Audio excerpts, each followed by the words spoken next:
Sam,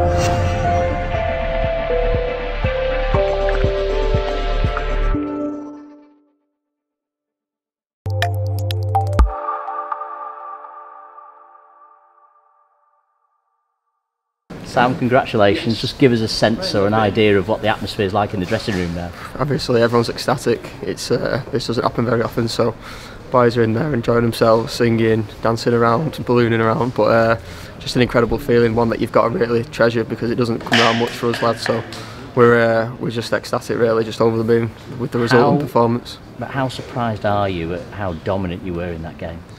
Do you know what, we weren't that surprised. Last two games we've been dominant. In those games we've not conceded a goal, and like I felt we turned a corner at Chorley, and we just really kicked on from then, and this was just an example of that. So you could say we're surprised, but we weren't really. We were confident and we backed ourselves, and I feel like there was a subtle confidence around the place, the management, the fans.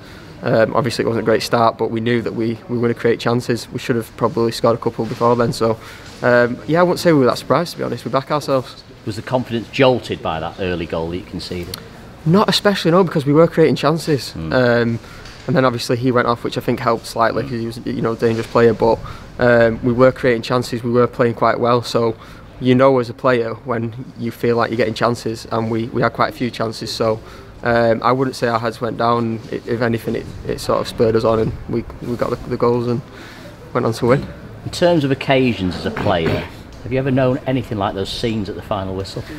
I've personally not, no, and like I say, you've got to treasure these moments because they're few and far between, and you know, obviously messing around at the end with the knee slides and the claps, but that's what it's about, and we've got that connection with the fans, and not many clubs have that.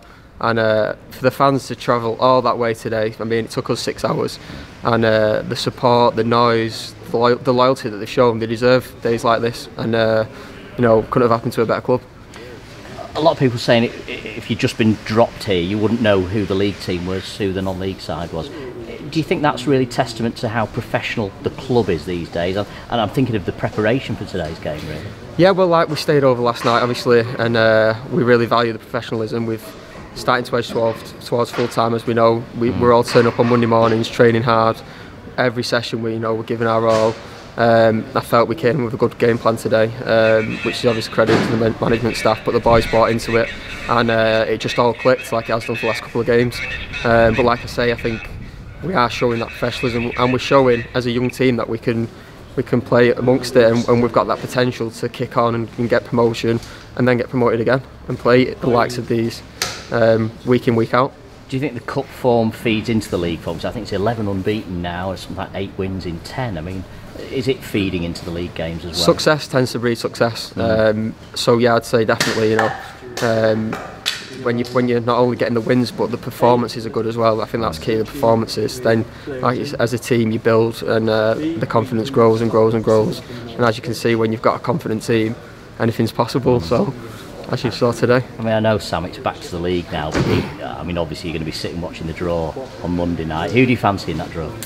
It's a tricky one, isn't it? Because getting into the third round would be amazing for the club, and it's one of those. But I've always said from the start, FA Cup's all about those big games, and I think that's what everyone probably secretly wants, just the biggest game possible. So I'm sure we'll all be watching eagle-eyed on Monday, excited for what's to come.